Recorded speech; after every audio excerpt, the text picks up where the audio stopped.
सच्चे संतों के मिलने से हमारा निश्चित परमार्थ मार्ग पुष्ट होता है और आवागमन से हम मुक्त होते हैं। पर यदि हमें सच्चे संत ना मिले तो क्या उपाय है कि हमारा मार्ग पुष्ट हो? तो कह रहे भक्त नामावली, संतों की नामावली का गायन करें। जैसे अपने यहाँ नामावली का गायन होता है, इससे संतों की कृपा प्राप्त होती है। सिद्ध संतों का स्मरण, उनका नाम, हरि को निज यसते अधिक भक्तन यस पर प्यार, याते ये माला रची करि ध्रुव कंठ सिंगार। भक्तन की नामावली जो करी है चितलाए, ताके भक्ति बढ़े घनी अरु हरि होए सहाय।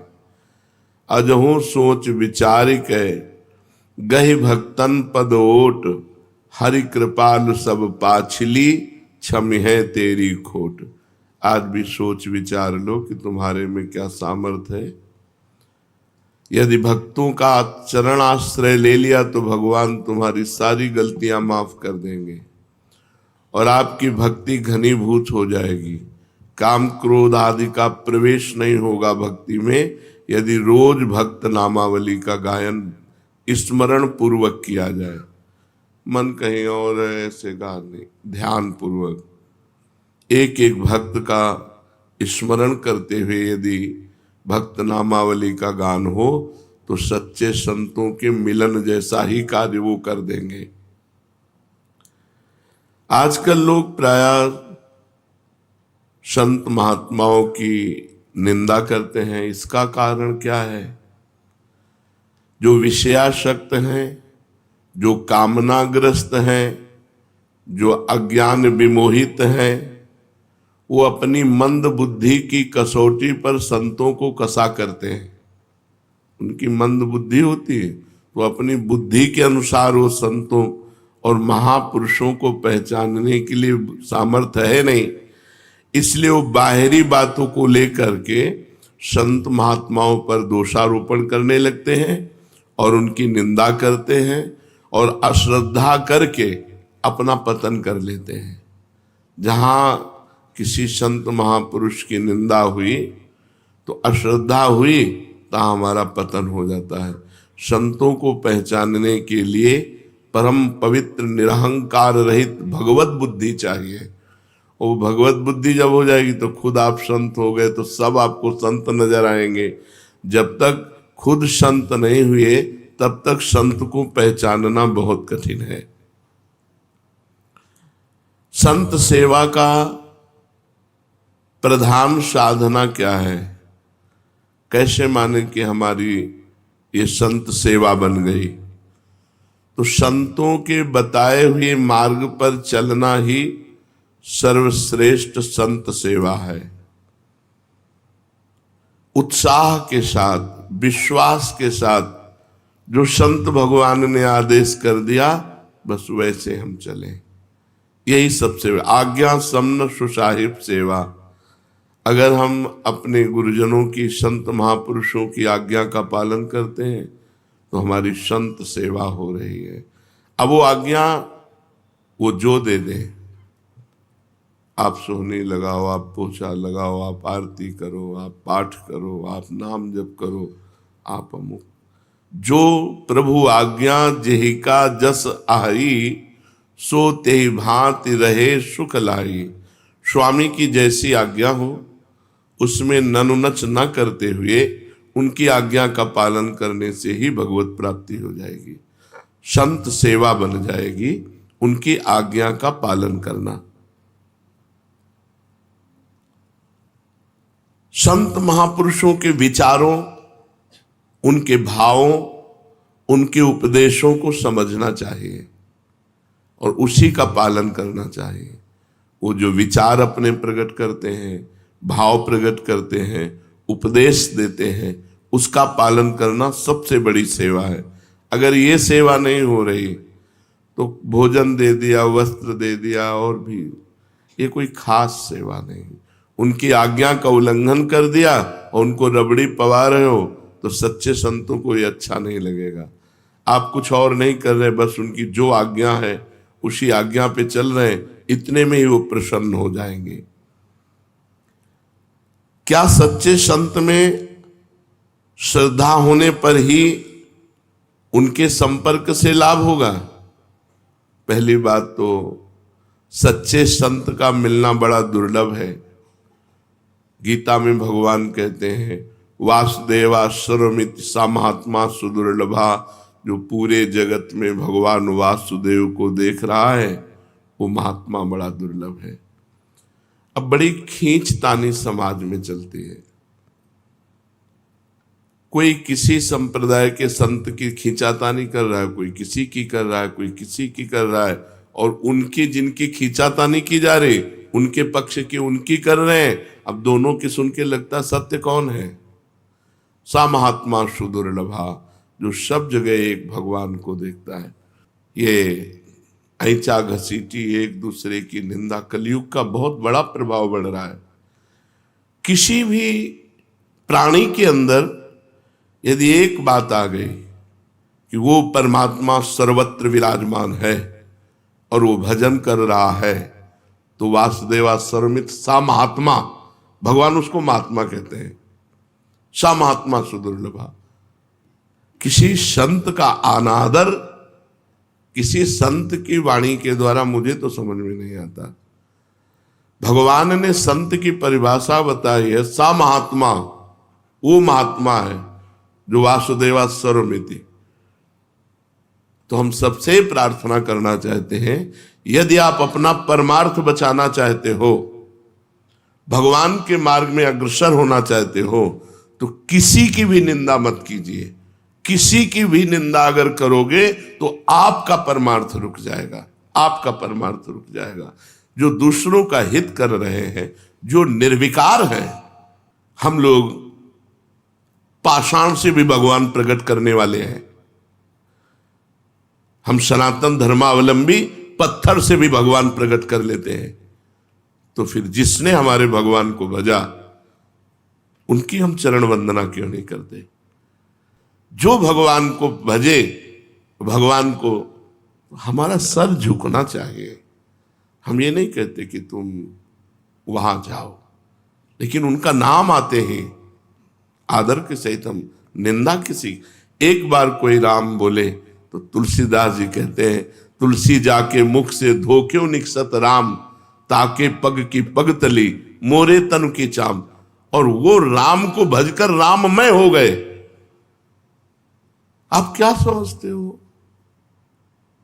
थोड़ा सा आप धार्मिक बुद्धि को अध्यात्म में जोड़िए।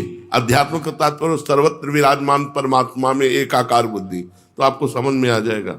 अरे क्रूर पापी में भी भगवान देखना है, फिर जो भगवानमय हो गए हैं उनकी निंदा स्तुति। तो ये जो संतों की निंदा करते हैं ये अपनी मानसिकता को दिखाते हैं। तो हम सबको चाहिए, सत्संगियों को, कभी भी किसी भी संप्रदाय के किसी भी संत की निंदा नहीं करनी। कोई भी जो भगवान को प्राप्त होता है वो उसी धरा को पहुंच जाता है, चाहे जहां से चले वो वहीं परमात्मा को प्राप्त हो जाता है।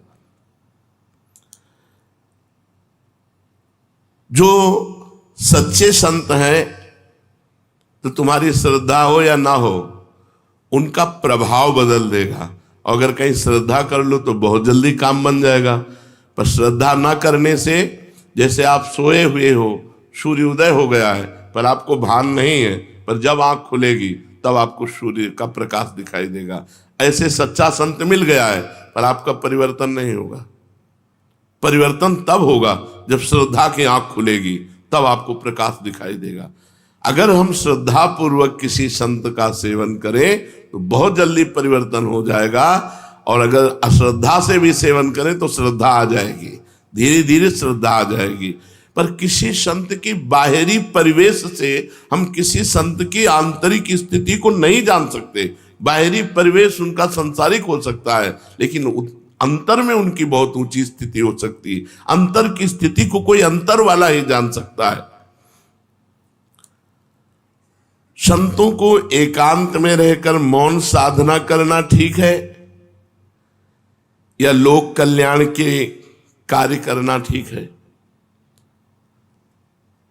एक महात्मा परम सिद्ध शक्ति संपन्न एकांत में रहता है, लेकिन वहीं से जगत का मंगल करता है।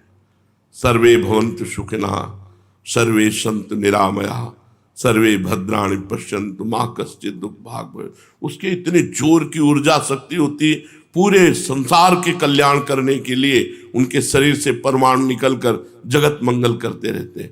अगर ऐसे संत ना होते ना, तो जितना पापाचरण हो रहा है ना, तो भस्म हो जाए। ऐसी ऐसी मिसाइलें बनी है कि प्रांत का प्रांत आग लग जाए, नष्ट हो जाए।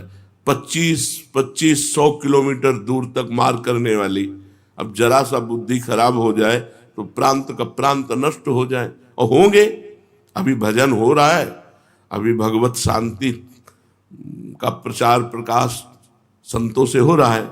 कुछ प्रचार कर रहे हैं, कुछ प्रकाश कर रहे हैं। एकांत में जो बैठकर तो उनका प्रकाश होता है, उनके परमाणु जाते हैं और हर जीव के पापों का नाश करते हैं। एक है कि जो एकांत में बैठ करके खूब भजन करते हुए शक्ति संपन्न होकर जगत का मंगल करते हैं, और एक है जो भजन करते हुए दूसरों को उपदेश देते हुए दूसरों का मंगल कल्याण करते हैं। अगर दोनों को तौला जाए तो पहले वाला श्रेष्ठ निकलेगा।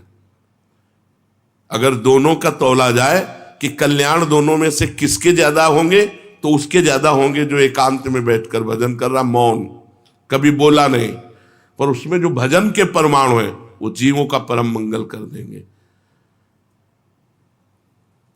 जीवन मुक्त पुरुष महापुरुषों के द्वारा जो कर्म होते हैं, क्या वो पाप पुण्य जैसे होते हैं? जैसे एक संसारी आदमी काम करता है, अच्छा तो पुण्य हो गया, बुरा तो पाप हो गया। तो जीवन मुक्त पुरुषों के द्वारा जो कार्य संपादन होता है, तो क्या वो शुभ अशुभ की तरह होता है, पाप पुण्य की तरह होता है? तो कह रहे महापुरुषों के द्वारा जो क्रिया होती है उसे कर्म संज्ञा दी ही नहीं जाती, उसे लीला कही जाती है। लीला है, वो गंगा स्नान कर रहे हैं तो उनकी लीला है, और नाली में स्नान कर रहे हैं तो उनकी लीला है। उसको कर्म संज्ञा नहीं दी जाती। जहां कर्ता ही नहीं बचा, अहंकार ही नष्ट हो गया, तो अब वो पूरे विश्व को भंडारा करा रहे तो कोई पुण्य नहीं, और उसके द्वारा कुछ लीलाएं हो रही तो कोई पाप नहीं। वो पाप और पुण्य दोनों से बड़े। अब अच्छा हो रहा है तो उसकी प्रशंसा करेंगे संसारिक, और अगर उनकी बुद्धि के खिलाफ हो रहा है तो उनकी अवहेलना करेंगे। जो सिद्ध संत होते हैं, देखो इसी में परीक्षित जी को संशय हो गया था कि धर्म के लिए भगवान ने अवतार लिया। रात्रि में एकांत में गोपिकाओं को बुला करके रास करना, ये क्या धर्म के विरुद्ध नहीं हुआ? परीक्षित जी के इसी प्रश्न से रास का विश्राम कर दिया कि ये तो, जबकि परीक्षित जी लोक संग्रह के लिए प्रश्न, तब उन्होंने कहा कि जो भगवान शंकर जैसे हैं वो विष का पान किया, दूसरा पान करे तो मर जाएगा। ऐसे ही जो महापुरुष है वो जो कर रहे वो हमें नहीं करना, वो जो उपदेश कर रहे हैं और उपदेश से जो उनके आचरण मिले वो करना, बकाया नहीं करना। वो महापुरुष है, उनकी लीला है, वो क्या कर रहे। तो क्या महापुरुषों के द्वारा पापाचरण भी होता है क्या? ये तो साधनावस्था में ही छूट गया था, तो सिद्धावस्था में कैसे हो सकता है? तुम्हारी मति गति के परे की लीला हो सकती है। जैसे ब्रज के भक्तों में पढ़ना, ग्वारिया बाबा, तो एक बंगाल से परिवार आया था और उनके साथ 18-20 वर्ष की लड़की थी, और 70 वर्ष के बाबा होंगे, साफा बांधे रहते थे राजा महाराजा की तरह। देखा, बोले यार की मर्जी हो गई, अब इससे ब्याह करेंगे। उनके पिता ने कहा कैसी बात करते हो? उनका ना अब तो ब्याह करेंगे। अब वो इतनी जोर से आवाजें होने लगी कि भीड़ लग गई। क्या हुआ क्या हुआ? बाबा ने कहा हम इस लड़की से ब्याह करेंगे। उनका हम ऐसे कैसे कर देंगे इनके साथ? बोले नहीं ब्याह करेंगे। झगड़ा शुरू हो गया। पिता ने कहा वो पिंड बचाना मुश्किल हो गया। बाबा ने कहा अगर ब्याह नहीं करोगे तो चिता लगाकर भस्म हो जाऊंगा। उसने कहा तुम मर भले जाओ, हमारा क्या बिगड़ रहा है, हम ब्याह नहीं करेंगे, तुम ऐसा थोड़ी अपनी बेटी का ब्याह कर देंगे। बाबा ने चिता लगा ली। ब्रजवासियों ने कहा हाथ जोड़ के कहता हूं तुम हाँ कह दो, अगर ब्याह कर लेंगे तो जो कहोगे वो हम हार जाएंगे, बिल्कुल नहीं होगा ब्याह, तुम हाँ केवल कह दो। उसको बहुत समझाया, बंगाल से आया था, तो उसने कहा बाबा ब्याह कर लो, हम राजी हो गए। बोले अच्छा चलो चिता में नहीं बैठेंगे। यार यार की मर्जी नहीं है, नहीं ब्याह नहीं करेंगे, और चल दिए। अब आप बताओ क्या सोचोगे आप। तो सिद्ध पुरुषों की कुछ ऐसी लीलाएं होती हैं जिनको समझ पाना बहुत कठिन होता है, बहुत कठिन होता है। हम तो बस उनके चरणों में नमस्कार करें कि उनके प्रति कहीं अपराध न बन जाए। तो संतों की कुछ ऐसी क्रियाएं होती हैं जो हमारी मानवीय धरा से ऊपर होती है, वो बालवत होती है, बिल्कुल निष्पाप होती है, निष्कलंक होती है। ऐसा नहीं है कि कहीं पाप कर्म बन जाए, पर उनकी क्रियाएं ऐसी होती है जो करता नहीं है, वो भगवान की एक वृत्ति जैसी उदय होती है। हमने देखा है ऐसे सिद्ध महापुरुषों के दर्शन में गंगा किनारे एक से एक, उनको मस्त राम कहते थे। कोई उनसे चारा कटवा रहा है, कोई उनसे पिसना पिसवा रहा है, कोई मसाला पिसवा रहा है। तो एक बहुत पढ़ी लिखी प्रवीण थी, उसने देखा कि ब्रह्मबोध संपन्न महापुरुष है, वो मतलब कपड़ा लत्ता भी धो देते थे। बाबा मस्तराम कपड़ा, बच्चों जैसा उनका स्वभाव। वो मिले तो आप ऐसा लगेगा कि हजारों बार मिल चुके हैं, इतने परमाणु प्रेम के, इतने गले लग क्या है। और गुरु भाई आप कैसे, ऐसे तो लगता है हमें जानते हैं क्या। और उनका व्यवहार ही ऐसा था, वो भगवत स्वरूप। तो उसने फिर उनके सामने कार्य रखा कि ऐसे संत से यदि संतान उत्पन्न हो तो जगत पूज्य। तो उन्होंने कहा कि देवी मस्त राम की मस्ती एक सीमा तक रहती, चल रही। वो समझ रहे थे कि बावरे हैं, तो उनका देवी मस्त राम की मस्ती एक सीमा तक रहती है, और घर के बाहर निकल गए। उन्होंने खुद संतों से अपनी बात बताई। तो कुछ संत ऐसे होते हैं जो सीमा से ऊपर होते हैं, हमारी बौद्धिक धरा से। हमें किसी की निंदा नहीं करनी,